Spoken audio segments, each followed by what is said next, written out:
Buenos días. ¿Empezamos, os parece? ¿Sí? ¿Habéis descansado? ¿Es importante? O si no habéis descansado ha sido por buenos motivos. Vamos a empezar la tercera mesa redonda, que como sabéis va a tratar un tema sobre el que hemos estado ayer reflexionando, para la redundancia, durante todo el día, y ido saliendo al hilo de las otras mesas redondas. Con lo cual yo creo que vamos a poder profundizar en algunas cosas que ayer empezamos a comentar y seguro que retomar otras de las mesas redondas de ayer. El esquema general, igual que como lo hicieron Antonio y César de esta presentación, es empezar definiendo mínimamente cuáles son los focos de la mesa en lo que nos vamos a centrar, luego hacer algunas precisiones conceptuales, porque el concepto de reflexión, igual que pasaba con intereses o con experiencias de aprendizaje, son conceptos que a veces se utilizan en muchos sentidos distintos y nos parece interesante hacer una primera propuesta de cómo lo entendemos, no para asumirla, sino para al menos ponerla en cuestión, discutirla y a partir de ahí poder organizar el debate. Vamos a hacer algunas precisiones conceptuales, sobre todo para ver las distintas maneras en las que los teóricos de las investigaciones han abordado el tema de la reflexión de los alumnos sobre sí mismos como aprendices y sobre sus procesos de aprendizaje. Luego vamos a ver ya en concreto las relaciones que hay entre esa reflexión y en concreto los aprendizajes que tienen lugar en contextos escolares y el foco nuestro siempre, cómo esa reflexión contribuye, puede suponer una estrategia de personalización con la meta última que sabemos que tiene cualquier estrategia de personalización, que es que los alumnos y las alumnas construyan aprendizaje con un sentido y un valor personal para cada uno de ellos y de ellas. Con lo cual, ese va a ser el foco. Y para terminar, vamos a, tomando, que ellos lo van a poder ilustrar, las personas que me acompañan en esta mesa lo van a poder ilustrar muy bien con sus ejemplos concretos, pero también tomando experiencias que se han ido llevando a cabo en distintos contextos, cuáles suelen ser los para qué de la reflexión, qué metas suelen perseguir, que no siempre es la misma cuando se generan espacios de reflexión del alumnado. Por otro lado, sobre qué se suele centrar la reflexión. La reflexión puede ser, como ya hemos ido viendo ayer, sobre distintos aspectos del proceso de aprendizaje y sobre uno mismo como aprendiz. Vale, vamos a ver sobre qué opciones tenemos posibilidad de generar esa reflexión en los alumnos y las alumnas, cuándo, en qué momentos y con qué finalidades se puede reflexionar. Y el último, que ese va a ser muy breve, ahí voy a comentar simplemente algunas condiciones y características generales del cómo generar esa reflexión, sobre todo porque tenemos 3 experiencias maravillosas que van a explicar muy bien sus cómo, y creo que eso va a poder generar, en relación con todo el marco teórico, un espacio de debate y de enriquecimiento muy interesante. Este es el plan, es el menú del día, y como os decía, el foco principal son aquellas estrategias, aquellas acciones que favorecen la reflexión de los alumnos y de las alumnas, la reflexión, pero claro, para eso antes tendré que identificar, tendré que tener la posibilidad de revisar, de reconstruir y de reflexionar sobre qué, en parte, sobre esas experiencias de las que hablábamos ayer en la mesa que coordinaba Antonio, aquellas experiencias de aprendizaje que sean significativas. Por otro lado, en el modo. Claro, cuando reflexionamos no solo reflexionamos sobre esas experiencias, con esos contextos, con esas condiciones, sino también sobre el modo particular en que yo me enfrento a determinadas actividades y tareas de aprendizaje, y también la reflexión sobre uno mismo como aprendiz. Cómo la reflexión nos puede ayudar a ir reconstruyendo un concepto que va a ir saliendo seguramente a lo largo de la mesa de hoy, esa identidad de aprendiz. Y algo que ayer fue saliendo mucho también, y será un foco que siempre complementa este primer foco, que es cómo estas estrategias nos ayudan a hacer un seguimiento y una evolución de los aprendices. Siempre los espacios de reflexión son una meta para ir viendo cómo los alumnos van evolucionando, cómo van transformándose a lo largo de su trayectoria en la escuela. Fijaos, como precisiones conceptuales muy básicas, cuando hacemos una revisión, cuando hicimos la revisión bibliográfica sobre el tema de reflexión, veíamos que al tipo de propuestas que se hacen de cómo generar la reflexión y al tipo de definiciones sobre qué es la reflexión de los alumnos sobre sus procesos de aprendizaje, subyacían maneras absolutamente distintas de entender qué naturaleza tiene la reflexión, para qué sirve la reflexión, sobre qué se reflexiona. Por ponerlo de una manera bastante dicotómica, veíamos que mientras que desde algunos enfoques se entiende que la reflexión implica una habilidad personal, algo que tiene la persona que implica una habilidad, hay otros enfoques, nosotros nos situaremos aquí. Nos sentimos más cercanos aquí, pero también lo queremos explicitar y compartir. Hay otros enfoques que entienden la reflexión como una práctica social, en la que los alumnos participan con todo lo que implica entenderlo como práctica social, que estuvimos hablando ayer. Por otro lado, desde algunas concepciones se entiende que tiene una naturaleza la reflexión individual, solipsista, donde hay una persona que hace ese proceso, que pone de manifiesto esa habilidad, frente a maneras en las que se entiende la reflexión como un proceso con una naturaleza interpersonal, donde necesito necesariamente a un otro y es una actividad compartida. Claro, de lo anterior se deriva que si yo entiendo que es una habilidad y que es individual, la manera de conseguir esa reflexión solamente va a ser la introspección. Yo solamente haciendo un ejercicio individual de introspección van a conseguir los alumnos y las alumnas aprender y reflexionar sobre sus propios procesos. Nosotros lo entendemos como un proceso dialógico necesariamente. Dialógico no quiere decir que no haya momentos individuales, por supuesto, pero donde el otro, donde el diálogo con otras voces siempre está presente, incluso cuando lo hago individualmente. Es un proceso social y dialógico. Y mientras que algunas aproximaciones entienden que la reflexión se puede hacer así en general, sobre cuestiones abstractas, cuestiones generales, nosotros nos situamos más cerca de aquellas aproximaciones que entienden que la reflexión se hace sobre experiencias concretas, retomando todo lo que estuvimos viendo ayer, sobre experiencias de aprendizaje concretas que son las que nos van a permitir luego hacer esos procesos de reflexión y de análisis. En la revisión teórica veíamos que hay muchas propuestas que entienden que la reflexión solamente surge como consecuencia de momentos en los que una persona, un adulto, un niño, un aprendiz, las situaciones en las que un aprendiz encuentra una situación que es incoherente, que no encaja con lo que tenía, con la expectativa que tenía, ahí es cuando surge la reflexión desde esas perspectivas. Nosotros, como se deriva de todo lo que estuvimos comentando en las mesas redondas de ayer, entendemos que cualquier experiencia es susceptible de ser reflexionada. Incluso nosotros, como ayer se comentaba en el debate, yo quiero recordar de la tarde, nosotros podemos promover justamente esos espacios. No es solamente qué experiencias han traído ellos y sobre eso reflexionamos, sino podemos promover que se ponga el foco en determinadas experiencias de aprendizaje y generar la reflexión en ellas. Con lo cual, no es solamente cuando el propio alumno tiene la capacidad de detectar esa incoherencia, sino que también cualquier experiencia es susceptible. ¿Qué experiencias? Pues hay enfoques teóricos que entienden que la reflexión implica una vuelta sobre experiencias del pasado exclusivamente, que se deriva un poco de lo anterior. En cambio, nosotros, como iremos viendo y como veremos también en las presentaciones de los compañeros de las tres mesas, entendemos que se puede reflexionar, por supuesto, sobre experiencias del pasado, también sobre experiencias actuales que estoy teniendo ahora y sobre experiencias futuras. También tenemos esta función de proyectarnos en el futuro, de cómo voy a enfrentar esta situación, y muchas de las experiencias y las actuaciones que tenemos esta reflexión tienen esa meta más proyectiva. Esto lo veremos con un poquitín más de detalle luego. Mientras que desde una perspectiva se entiende que el razonamiento implica un proceso psicológico que sigue unas reglas formales, unas reglas de lógica formal, nosotros nos situamos más cerca de entender que es un proceso psicológico espontáneo, que puede seguirlo un proceso lógico, pero que es un proceso espontáneo que sucede independientemente de que le apliquemos esa lógica formal, pero que sea espontáneo no quiere decir que hay que dejar que se haga de una manera natural necesariamente, sino que, por supuesto, sobre eso espontáneo se puede mediar. Y tenemos la responsabilidad, tenemos el papel privilegiado como docentes, como familias, como iguales, que decía ayer Manuel, de favorecer esa mediación en este proceso que inicialmente puede ser espontáneo.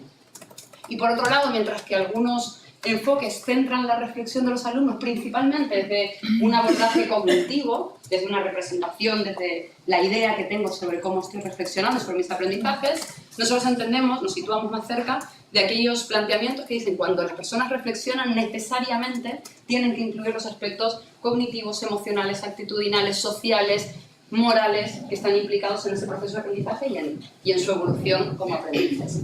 ¿Vale?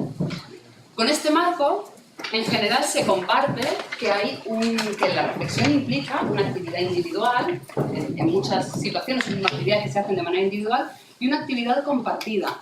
Pero hemos visto que a la manera en la que se proponen, sobre todo, estrategias para favorecer la reflexión del alumnado, en el contexto de aula, subyacen dos maneras muy distintas de entender la relación que hay entre la reflexión como una actividad individual y la reflexión como una actividad grupal. Y en concreto vemos que hay algunas que entienden, que asumen que, vale, lo hacemos compartido en clase, pero es que el alumno tiene algo dentro, ¿verdad? Lo reflexiona, es una actividad individual, y cuando lo ponemos en común es simplemente que se expresa, como que se pone de manifiesto, como que es una mera representación de lo que pasaba aquí, sin asumir que ahí hay muchos procesos de mediación.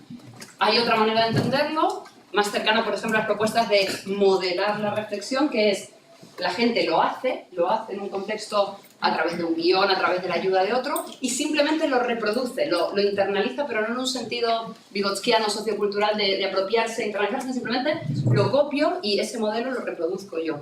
Nosotros entendemos, en coherencia de todo lo que estuvimos comentando ayer, que es un proceso bidireccional de reco-construcción de las experiencias de aprendizaje. Cuando un alumno reflexiona, por supuesto que es una actividad individual y colectiva que se está enriqueciendo mutuamente y que está en constante influencia mutua, ¿vale? Se reconstruyen las experiencias, como explicaba ayer Antonia, se co-construyen pero por supuesto que hay un proceso último que es individual y que cada alumno se va llevando. Esto es más como marco teórico. Desde las investigaciones que hemos visto, ¿qué tipo de relaciones hay entre las experiencias en las que se provoca esa reflexión del alumnado y el aprendizaje que luego tiene? Porque claro, reflexionar puede ser muy bueno en sí mismo y puede desarrollar competencias muy buenas, pero nos interesa también ver qué repercusión tiene sobre sus procesos de aprendizaje. Y las investigaciones ponen de manifiesto que influye positivamente cuando se generan espacios de reflexión de los alumnos sobre sus procesos de aprendizaje y sobre sí mismos, tiene repercusiones no solamente, que ya no enfoco, en el tipo de contenidos conceptuales que elaboran, sino también en habilidades, en las habilidades que ponen de manifiesto, en la capacidad, algo que se hablaba ayer bastante, de transferir y generalizar los aprendizajes, en la conciencia sobre el proceso de aprendizaje y la capacidad de planificación, en la autonomía, en el sentimiento de autoeficacia de los alumnos y en la búsqueda de soluciones, en la motivación y la capacidad de análisis crítico. Lo que se pone de manifiesto en general en las investigaciones es que la reflexión, más allá de ser en sí misma bueno, tiene muchas repercusiones en muchos aspectos relevantes del aprendizaje escolar.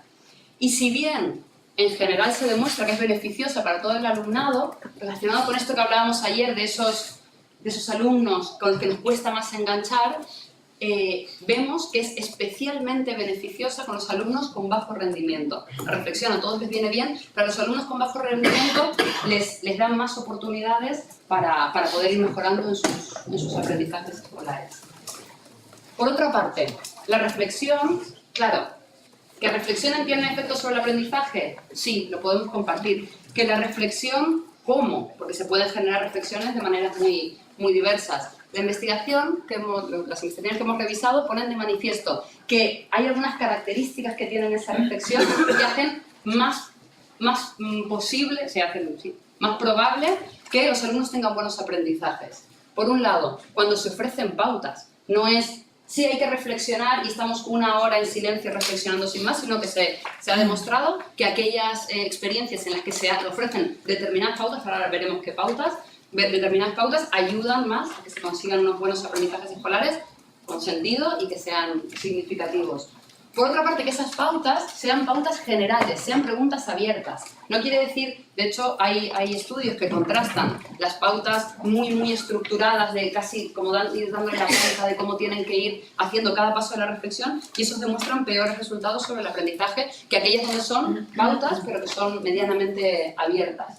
Y por otra parte, aquellas experiencias de reflexión que son especialmente potentes para el aprendizaje son las que tienen como finalidad explícita, primero, implicar a los alumnos en la actividad de reflexión, cuando su meta es que los alumnos estén implicados y que no sea simplemente algo anecdótico que se hace, y segundo, que esas actividades de reflexión tengan como objetivo la explicitación de los procesos que han ido siguiendo, de la elaboración, de la articulación de ideas que van haciendo los alumnos durante ese proceso de reflexión, no solamente que lo reflexionen y se lo guarden para ellos. Fijaos, algunos autores proponen que las actividades que favorecen, que se hacen en el aula, que favorecen en mayor medida los aprendizajes que son relevantes, son aquellas que permiten distintos niveles de toma de conciencia. En primer lugar, tomar conciencia sobre el aprendizaje. En segundo lugar, conversar, tener espacios de conversación sobre sus aprendizajes, reflexionar sobre sus aprendizajes y algo que es más complejo, que es tomar el propio aprendizaje como un objeto de aprendizaje. Es convertir mis procesos de aprendizaje, mis resultados de aprendizaje, yo mismo como un objeto de aprendizaje. aquellas que tienen todos estos elementos, se plantea que genera mejores aprendizajes. Pero fijaos, el foco de este encuentro no es solamente que, por supuesto, también cómo determinadas estrategias de personalización consiguen aprendizajes significativos, relevantes para los alumnos, sino ver cómo esos aprendizajes, cómo esas estrategias de personalización ayudan a que los alumnos le den un sentido y un valor personal a sus aprendizajes. En este sentido, conviene recordar, yo creo que esto es algo que tenemos muy presente, que cuando aprendemos algo, cuando las personas aprendemos, no solamente aprendemos del contenido que estamos aprendiendo, sino que aprendemos mucho sobre nosotros mismos. Cuando yo me enfrento a una tarea, no solo aprendo que sí sé las raíces cuadradas, sino que además estoy aprendiendo que soy incapaz. Estoy aprendiendo que yo no puedo hacer esto. Estoy aprendiendo que yo si estoy solo me siento absolutamente perdido. Estoy aprendiendo que nunca voy a llegar a hacer nada. Estoy aprendiendo que se me dan fatal las matemáticas. Con lo cual, con esa lógica de que aprendemos contenidos, aprendemos de la actividad y definimos la actividad de aprendizaje y aprendemos sobre nosotros, es importante que la reflexión se centre en cada uno de estos elementos del triángulo interactivo, que por supuesto se centre sobre las condiciones de aprendizaje, sobre los contenidos de aprendizaje, sobre mí mismo y el grupo de aprendices como objeto de reflexión, y también, ¿por qué no?, veremos en alguna de las experiencias que van a contar, ¿por qué no también sobre el otro, el docente, como un facilitador, como podemos ponerle el adjetivo que sea, alguien que me ayuda a aprender, ¿vale? Fijaos, ayer Antonio lo comentaba y hoy simplemente lo recuerdo. Desde el marco teórico de César y del equipo que compartimos, entendemos que un aprendizaje tiene un sentido y un valor personal para los alumnos cuando, en primer lugar, cuando me ayuda a interpretar mi entorno, cuando me ayuda a actuar y a transformar mi entorno. Algo va a tener sentido si yo consigo entender lo que está pasando a mi alrededor. El entorno, vamos a ver que pueden ser muchas cosas. Pero cuando me ayuda a transformar mi realidad, a solucionar un problema que me están planteando, con los BRCs, con los planes, con un proyecto, con cualquier situación, cuando me ayudan a resolver una realidad. También un aprendizaje tiene sentido cuando me ayuda a iluminar y a redescribir y a resignificar, es lo que estuvimos hablando bastante ayer, experiencias de aprendizaje del pasado. Cuando algo me ayuda a entenderme mejor, a conocerme mejor, voy a conseguir que tenga más sentido. Y también cuando me ayuda a proyectarme. El aprendizaje tiene sentido, quizás no porque no lo necesito ahora ni me ayuda a conocerme y a redefinirme en el pasado, pero sí me ayuda a proyectarme. Esto me va a servir, esto lo voy a poder hacer, lo voy a poder utilizar en una determinada situación. Con lo cual entendemos que la reflexión tiene que justamente centrarse en todos estos elementos y es importante generar situaciones en las que los alumnos puedan pensar sobre el presente, sobre esas experiencias del pasado y también que les ayude a proyectarse en el futuro. Dentro de las actuaciones, que las veremos ahora mucho mejor materializadas, mi objetivo con esta parte es simplemente poner un marco general sobre el que yo creo que vamos a ir encajando perfectamente todas las actuaciones que van a compartir los compañeros y compañeras. Pero hay distintas metas, hay distintos para qué de la reflexión, que pueden ser todos relevantes, pero lo que quizás está bien tener en cuenta cuál es la que estamos persiguiendo cuando generamos una experiencia de reflexión. ¿Sobre qué? ¿Sobre qué podemos reflexionar? Ayer se han dicho muchísimas cosas. Simplemente lo voy a intentar organizar según lo que se dice en las investigaciones y en los trabajos teóricos que hemos revisado. El cuándo y el cómo. En el cómo van a ser más pinceladas y más un marco general, porque luego lo veremos en sus experiencias. ¿El para qué? Yo ha quedado claro que el para qué, una meta de reflexión es tomar conciencia, interpretar, comprender e intervenir sobre una realidad, sobre mí mismo, sobre mi entorno, sobre los otros. Otra meta de la reflexión puede ser, que podemos perseguir nosotros como docentes, relacionado con lo que comentaban también ayer en la mesa 2, es formar aprendices competentes. Formar aprendices que sean capaces de seguir aprendiendo a lo largo de sus vidas y a lo ancho de sus vidas, en los múltiples contextos de actividad en los que participen. Con lo cual serán aprendices que puedan pasar de la heterorregulación, siempre te estoy yo regulando, te estoy diciendo cómo hacerlo, a la autorregulación. Tengo herramientas para yo ir controlando mi propio proceso de aprendizaje. Y también, si son competentes, tendrán que tener las capacidades, tendrán que ir desarrollando las capacidades para tomar decisiones informadas, deliberadas. Ayer hablábamos, bueno, que tomen decisiones así en general, bueno, que sean decisiones en las que son conscientes de cuáles son las causas por las que lo toman y que decidan por qué abordan esas actividades.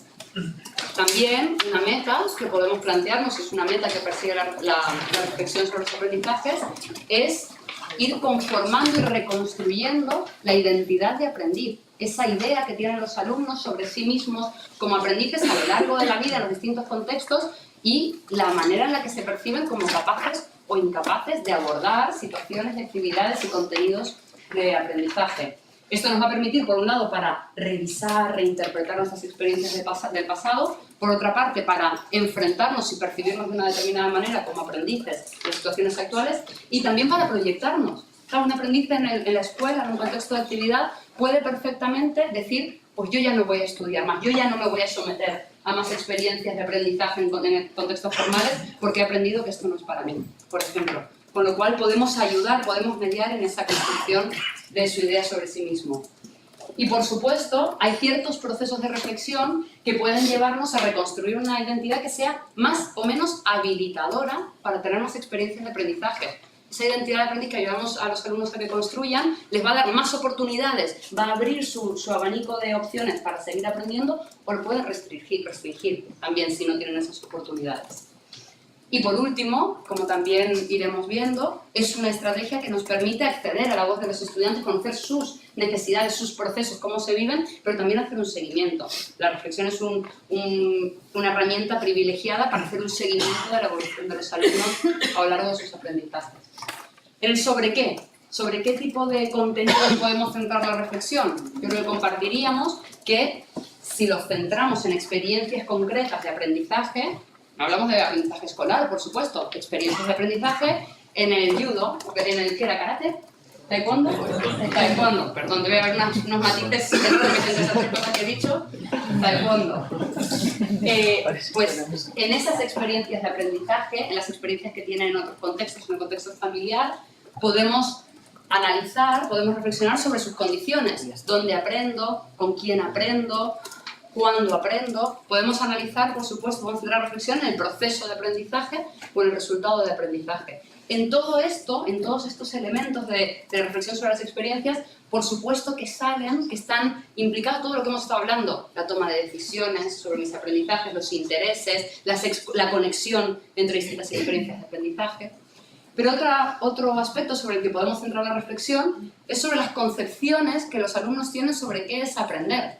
Se puede generar un espacio en el que los alumnos se paren a pensar en qué entiendo que es aprender. Todos reconoceréis alumnos que piensan que aprender, que asumen que aprender es decirlo lo más parecido, quizás no son alumnos vuestros, pero os podéis imaginar que en el mundo hay alumnos que piensan que aprender es decirlo lo más parecido a lo que dice el libro de texto, ¿verdad? Y eso es aprender. Y si es igual, es que he aprendido. Y si no es igual, es que no he aprendido. O hay alumnos que entienden que aprender implica una reinterpretación, que implica vincularlo con mis propias experiencias, con mis propios conocimientos, que implican que no es una realidad que tengo que apropiarme, sino que la voy construyendo. Pues eso puede ser un objeto de reflexión. Y también, por supuesto, uno mismo como aprendiz puede ser un objeto de la reflexión. En todos estos elementos, en coherencia con lo que comentaba antes, de dónde nos posicionamos en ese enfoque sociocultural, entendemos que no puede ser nunca, como decía ayer César, no es o cognitivo o emocional, es indisociable los procesos que en todo esto tienen lugar: naturaleza cognitiva, social, emocional, actitudinal, motivacional, con lo cual tendremos que generar espacios donde todo esto sea posible, porque quizás los alumnos se nos pueden ir a un solo ámbito en la reflexión. Momentos de la reflexión. Hay autores que plantean que es interesante, si tomamos el aprendizaje como algo que podamos marcar en un determinado momento. Por ejemplo, si empezamos un proyecto antes, podemos generar espacios de reflexión para conocer los intereses personales, para ver qué decisiones voy a ir tomando sobre el plan que voy a seguir de aprendizaje, para ver cómo me sitúo ante esta tarea. Durante, ir reflexionando sobre cómo va cambiando mi idea sobre el mismo, cómo se van resignificando, reconstruyendo esos intereses iniciales. Después, pero también después para hacer ese análisis retrospectivo, pero también puede haber una reflexión que sea prospectiva, para intentar ver en el futuro cómo me imagino y cómo me enfrentaré a otras situaciones, o en el futuro qué intereses me gustaría explorar. Respecto ya a las estrategias, en concreto, en el cómo, las estrategias con las que podemos favorecer esta reflexión de los alumnos. Asumimos, por todo lo que decíamos antes, que los otros no somos solo los docentes. Tenemos un papel privilegiado, pero también son, como decía Manuel ayer, los compañeros, y también son, como decíais ayer, las familias, que pueden ser un aliado importantísimo. Esos otros tienen muchas funciones para favorecer, para mediar esa reflexión. Por un lado, suponen modelos, pueden suponer muy buenos modelos de reflexión. A veces nosotros explicitamos, ay, me he equivocado y lo he hecho por esto, pero bueno, no pasa nada, la próxima vez lo voy a hacer. Somos buenos, podemos potencialmente ser muy buenos modelos de cómo reflexionar, cómo abordar una tarea de aprendizaje. Los otros también realizamos actos de reconocimiento a los alumnos. Los reconocemos de maneras muy explícitas. ¡Qué bien que lo has hecho, Ramón! ¡Me ha encantado! Fíjate qué bien que has relacionado... Y lo hacemos de maneras muy sutiles, que son a veces las más peligrosas. Esas implícitas en las que estamos reconociendo alumnos de determinada manera y nosotros mismos no somos conscientes. También, como otros, y la escuela tiene un papel fundamental, ofrecemos oportunidades y recursos para que los alumnos reflexionen sobre su aprendizaje y sobre sí mismos. Y esas oportunidades pueden ser porque reservamos tiempos y espacios, porque proponemos actividades, porque facilitamos determinados recursos, determinados materiales didácticos, determinadas herramientas, y también porque ofrecemos determinados recursos discursivos, porque ofrecemos un determinado lenguaje de la reflexión que los alumnos se pueden ir apropiando. Por otra parte, nosotros tenemos un papel fundamental en cómo reaccionamos ante los aprendizajes, ante las reflexiones de los alumnos. Ellos reflexionan y nosotros podemos reaccionar, darles un feedback de determinada manera, ayudarles a reconstruir su experiencia de aprendizaje. Ellos pueden haber reflexionado y nosotros les ayudamos a reconstruir esa manera en la que se han sentido, habían experimentado esa situación de aprendizaje. Y luego, esto es importante, los otros seguimos influyendo en los aprendices, incluso cuando no estamos físicamente presentes. Todos tenemos, creo, para mí es Elena, pero porque me he formado con Elena. Yo Elena la tengo siempre en la cabeza y es un otro que a mí es así. Todos tenemos un otro,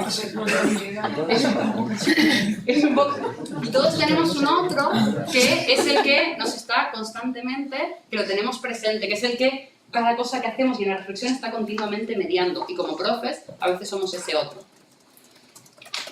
¿Qué condiciones generales pueden favorecer, y ahora insisto, lo veremos en los casos particulares de ellos, pueden favorecer esta reflexión del alumnado?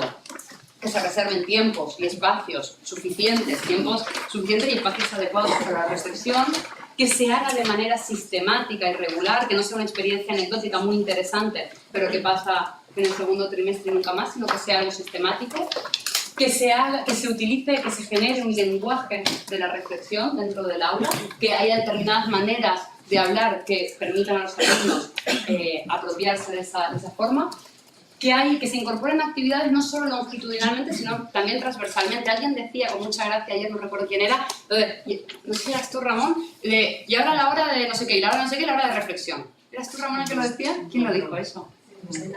¿Alguien? Lo comentaste tú, ¿verdad? Y la hora de reflexión. Claro, es que eso no tiene ningún sentido que sea una cosa absolutamente encapsulada, sino que sea algo transversal a los distintos contextos en los que están los alumnos. Una condición que favorece es que se cuide el clima de aula, la cohesión del grupo, porque todos sabemos lo difícil que es reflexionar, exponerse, desnudarse ante otros de mis propios procesos si no hay un clima propicio para eso. Asumir que reflexionar lleva tiempo, que va a llevar tiempo, el tiempo del que hablábamos, David, si no recuerdo mal, ayer necesitamos permitirnos que los procesos son lentos y que va a llevar tiempo que aprendan a reflexionar, y hacer un progresivo traspaso del control. Por supuesto, vamos a tener mucho protagonismo inicialmente, favoreciendo y acompañando ese proceso de reflexión, y luego nos iremos retirando. Y la idea es que ya nos podamos retirar por completo porque los alumnos ya tienen esas competencias. Las estrategias que favorecen esa reflexión son aquellas que sitúan la reflexión en contenidos, actividades y experiencias concretas.